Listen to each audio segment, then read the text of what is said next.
Shalom, shalom, peuple de Dieu.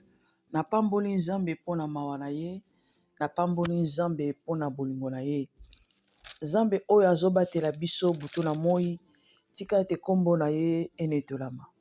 Nzambe oyo azosala biso tozala na bomoi, tika ete kombo na Yesu Masia epambolama. Po aza oyo azali pe akotikalaka seko na seko.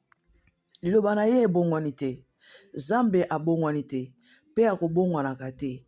Alobi ke nyonso ekoleka, kasi liloba na ye ekolekaka te po aza lelo lobi pe libela na libela. Ye nde Nzambe. Jésus-Christ oyo andimaki kokufa, oyo andimaki kokufela ngai na yo na ekulusu, kopesa ngai na yo bomoi, aza na bomoi pe akotikalaka Nzambe libela na libela. Mutu moko ta kozalaka lokola ye, lokola Yesu akotikalaka kozala te, lokola Nzambe akozalaka te, po na ye nde aza kolo na biso, apesa vi na ye po na biso. Ye nde alinga biso koleka nyonso, pe azolinga biso koleka nyonso. Aza na bomoi, aza Nzambe. Ndeko na nga, tika na yebisa yo, koyeba Yesu eza eloko moko ya malamu. Kozala na Yesu eza likambo moko ya malamu. Po te bisika oyo towuti, ngana oyo toyebi bisika oyo towuti, bavie oyo tozalaki nango avant toya koyamba Yesu, makambo oyo tosalaka avant toya koyamba Yesu, makambo nyonso tosala epesa biso eloko te. Tosala nyonso, tosepelisa nzoto na biso na moyen nyonso, tobebisa bambongo, tosala n'importe quoi, tosala tout, mais epesa biso eloko te. Mais kozala na Yesu, ata oza nango te, ozala nango te, oza kaka bien, oza malamu, vie eza bien. Po oyo abatelaka biso, aleki makasi ke oyo aza na mokili. Kombo na ye Yesu Masia, Jésus-Christ de Nazareth, l'homme de Galilée. Tika ete kombo na ye epambolama. Liloba na Nzambe eza bomoi. Liloba na Nzambe nde ezosala biso tozala. Liloba na Nzambe nde ezosala biso tozala lelo. Po Bible elobi ke atindaki liloba na ye, pe liloba na ye ekangolaki bango. Liloba na Nzambe nde ekangolaka biso. Moto oyo atangaka liloba na Nzambe, nde nalobaka toujours, moto oyo atangaka liloba na Nzambe azalaka na bapense ya mabe te. Parce que soki ozotanga liloba na Nzambe te, bapense ya mabe ekoya, bapase na yo ekoya, makambo ya mabe ekoya, diable akoluka achacha yo yango pona etourmonter esprit na yo, etourmonter âme na yo, ozala na kimia te.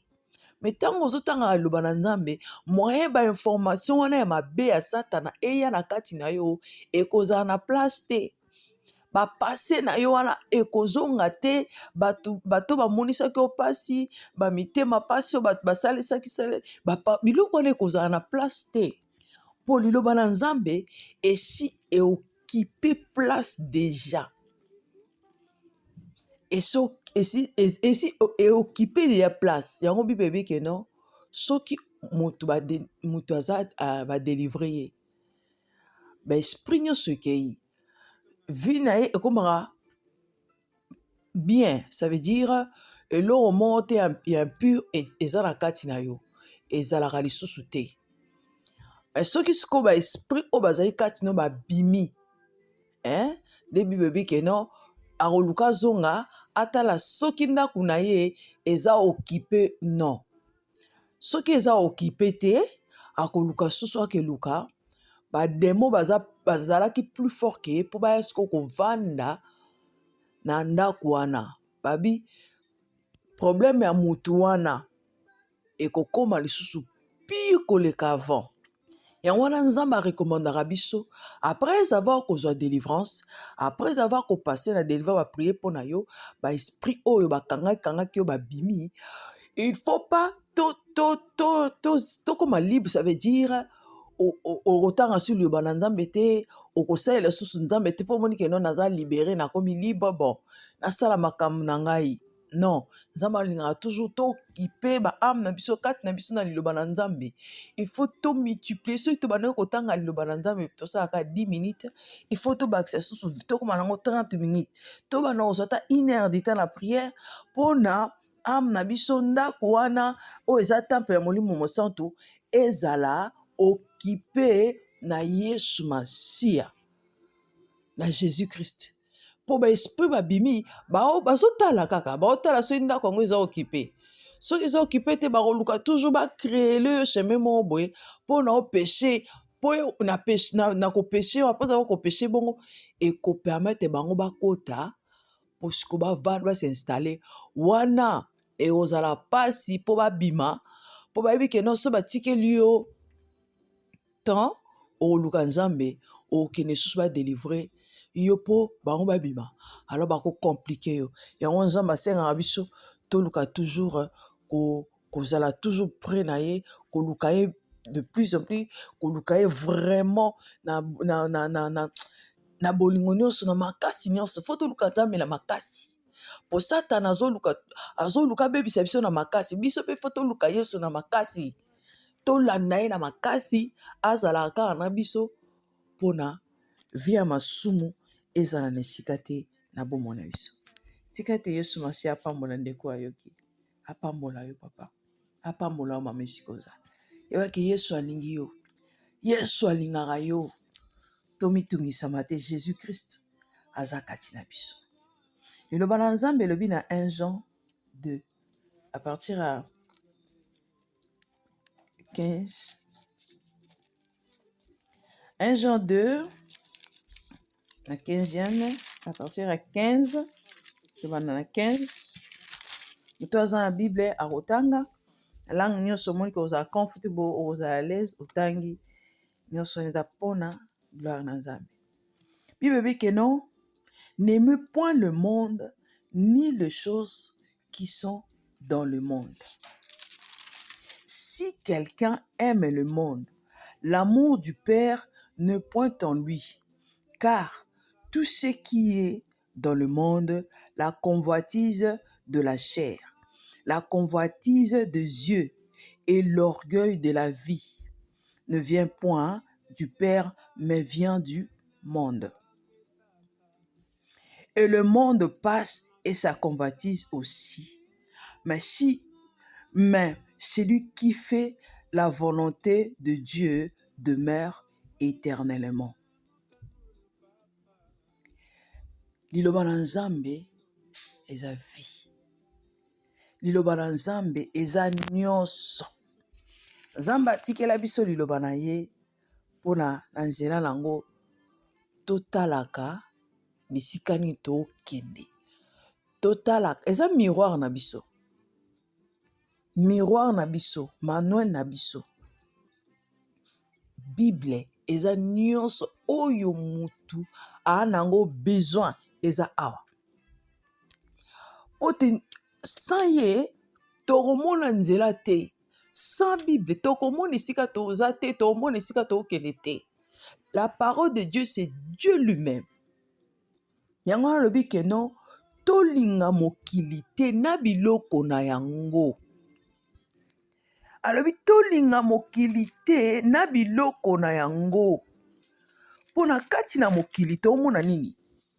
Tomona convoitise, désir de la chair, impudicité, haine, sorcellerie, jalousie, tozomona méchanceté, tozomona colère, tozomona orgueil, tozomona arrogance, tozomona jalousie, tozomona excès d'état, tozomona péché, tozomona makambo ebele ongala tozomona biso butanto ozomona bike non. En tout cas Yesu alingi ya po niveau ya masumu, niveau ya makambo oyo ekomi na mokili totikala komona yango te. Mokili eza na vie na yango, monde tomona eza na makambo nango otomona. Bato balingi kowelana, balingi kaka bamata, balingi bakita te, munyoso alingi koma milliardaire. millionnaire nyonso alinga azwa nyonso sans sacrifice, sans payer le prix, mais alinga azwa ngo kaka mbala moko. Bamisusu bazokende na maji, bazosakrifie bavi na bango, bafamille na bango, mpo aza na besoin azwa mbongo mbangu, aza na besoin aganye vie rapide. Patience eza lisusu te, persévérance eza lisusu te, eloko moko te ya malamu oyo bango baza na besoin kaka ya rapide. Azwa bang. C'est ça nzambe azoloba biso. Tolinga mokili te na biloko na yango. Po te moto akolinga mokili koleka nzambe, bolingo na nzambe eza lisusu na kati na vi na ye te. Po soki tolingi mokili koleka nzambe, bolingo na nzambe kozala lisusu te na kati na mutu wana. Yango nzambe azorekomande biso tosapproche na ye, tolinga nzambe, paske na kati na Yesu richesse ezali, vie éternelle ezali, bolingo ya solo ezali, nyonso oyo nzambe apesaka ezalaka toujours vrai, pe eza naturel, ekomemela biso pasi te, ekomemela biso batrouble te, ekomemela biso kolela te, ekomemela biso souffrance te. Po nzambe ntango apesaka, apambolaka biso sans condition. Malgré oui, apesaka biso, pona apesa biso faut tozala na vie ya vie ya sanctification, faut totambola na kati na vérité, faut tozala na bosolo po tozala na communication na ye, po soki toza lokola ye te moyen to bénéficier na biloko oyo ya malamu oyo azobombela biso, to abombela biso moyen to bénéficier nango eza te. Po vie na biso eza na vie ya péché, po nzambe asatachaka na péché te. Nzambe alingaka péché te. Jumo na vandi, nzambe asalenga grâce nayoka, ayokisinga solo ndenge nini ayoka solo ya péché. Lokola puku epoli, bapuku wana barato wana, bapuku ya minene. Soki apoli, elo mo epoli, nayoki solo ngabi nzambe. C'est que péché ebimaka solo aboye, solo akopola. Ngabi sene sala biso grâce. Totambolaka toujours na nzela na yo, na vie ya sanctification, ya kokima mabe, ya kolinga kosatache na péché te. Nzambe alobi tolinga mokili te na biloko nango. Po eloko moko malonga ebimaka wana te, eza te yaya. Mokili ekopesa biso eloko te. Oyo ekopesa biso souffrance, oyo ekopesa biso kaka kolela, ekopesa biso kaka graissement de dents, ekopesa biso kolela minyoko. Po bato bazwa bomengo wana balanda bomengo na nzela bakisi, basuka mabe. Bato balanda vi mbangu, basuka mabe. Bango kuti nde bakoma koya kokonseye bato, bokende kuna te. Po biso tolandaki vi rapide nde tosuki. Me bino bokende kuna te. Nzambe aza bolingo. Nzambe azo prévenir biso jour et nuit que tosala lokola bango te. Toza na mokili me toza ya mokili te. Biso nzambe ase atia biso a part. Malgré oui biso toza na besoin ya biloko ezala muke faut tolia parce que toza ba humain. Faut kolata, faut kolia, faut kosala, faut kofuta ndako, faut kosala oyo mutu akoki kosala. Nzambe akosunga biso tokozwa yango na voie normale, et non tolanda vie ya rapide, et non tolanda vie ya pressé, et non totambola na kati ya vie ya kochola koyina kofinga, na kati ya comportement sale, na kati na orgueil, jalousie, na kati na égoïsme. Yo kaka olingi nde yozwa moninga te, baninga te, yo kaka. Nzambe alobi tolinga mokili te na biloko na yango. Parce que loko moko te ya malonga ebimaka wana eza te. Oyo eza kaka oyo tozomona oyo. Ba affrontement, ba challenge, oyo alinga challenge moninga na koprouver ke ngai, ba via lokuta, via haine, via jalousie, moninga ozovana na moninga, ozomona ke moninga na aza malamu, azosepela na bomengo na yo. Nzonga nde na kati na sa yina yo. aina déjà azoluka kaka mwa opportunité ya moke mpona explose baninga oyo tozovanda na bango, bato bozovanda na bango baza banani, ayokanisa nini mpo na yo? Motema mabe eza mingi, bajalousie eza mingi, kotiola kotonga, bamona yo na position oyo oza balingaka bakolingo te, bamona soki bakolingo te, parce que c'est ça, diable opéraka bongo, diable alingaka koopere bongo po kati na ye kimia eza te. Satana azalaka na kimia te, apesaka oyo aza nango, oyo aza nango eza convoitise, misala mabe, ténèbre, sorcellerie, envoûtement, péché na sorte nyonso oyo aza nango. Alors ntango yo oaccepte misala wana ya mabe ya Satana, oyambi Satana na kati na yo, me oza na Yesu te. Po moto ayambi Yesu aza na biloko ya Nzambe, ba fruit de l'esprit, amour, joie, paix, kimia, oyo eza ya Nzambe, ememisamaka na pasi te.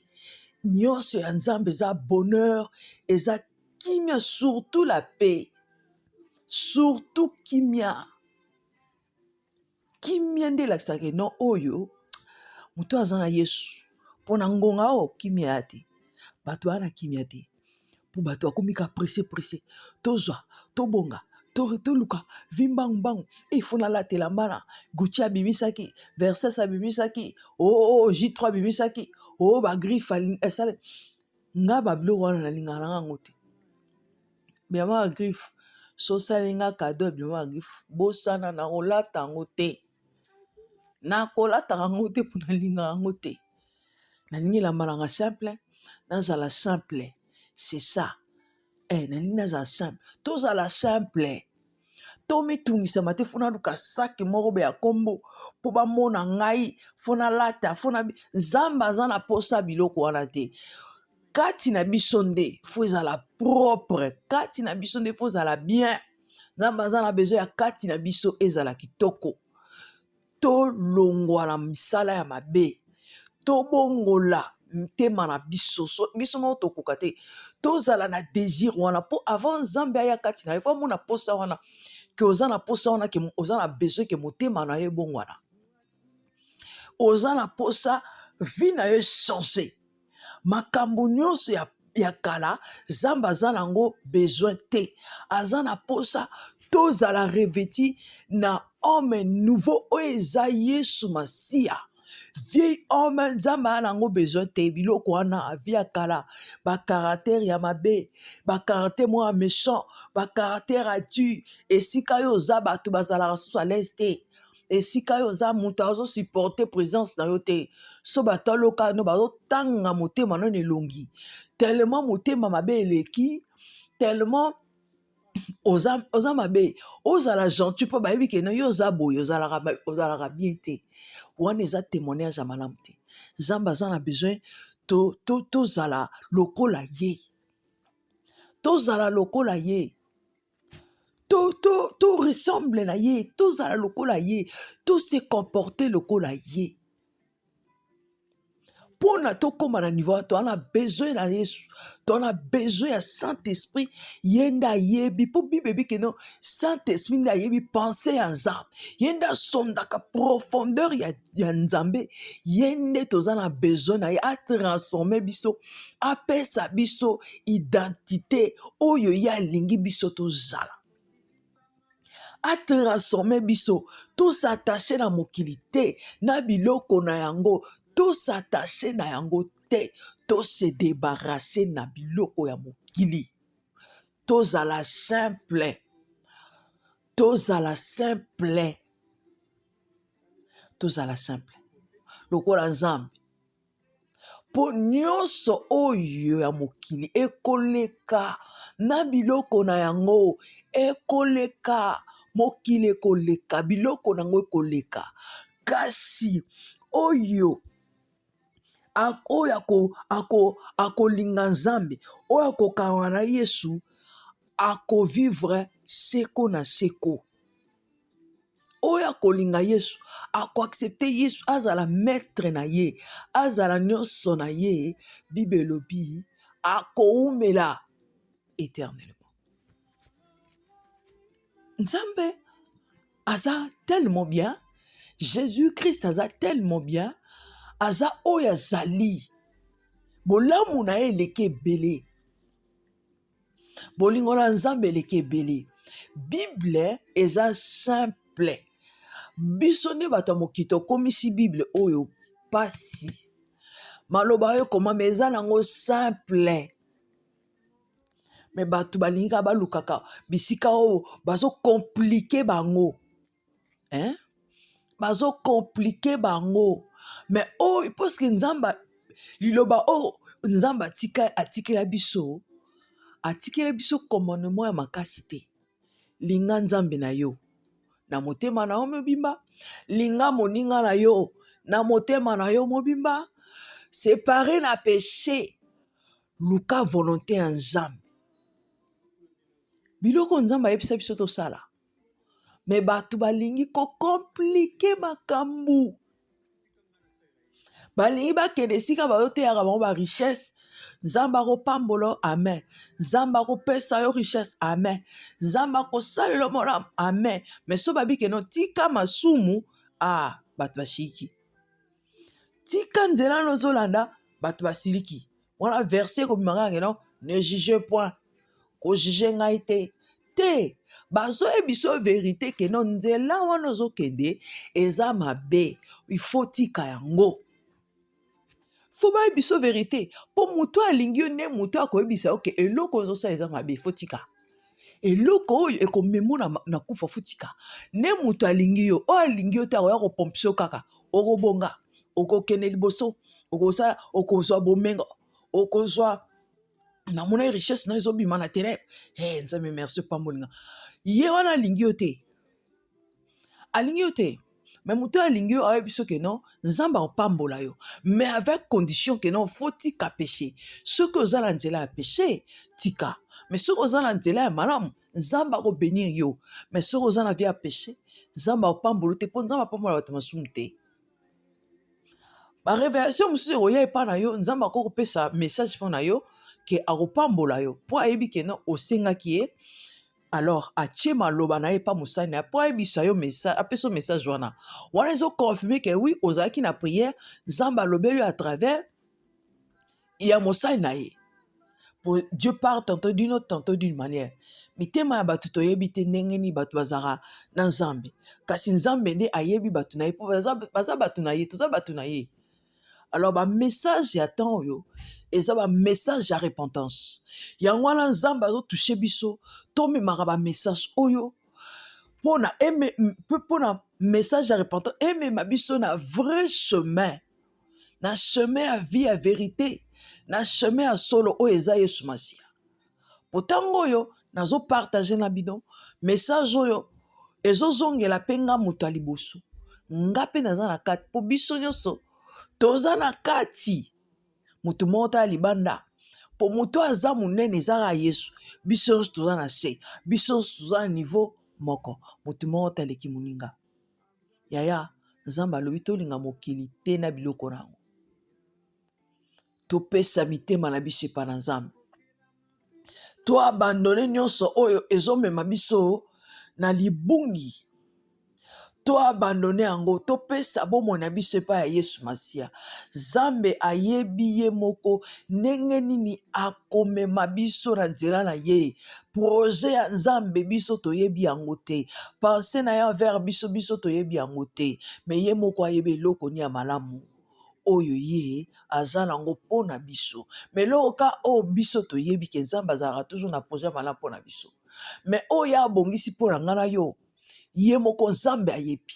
Kasi eloko kaka oyo biso foto tozalaka prête tosala oyo alingi, totambola na chemin na ye, tobéir ye, tosala oyo alingi.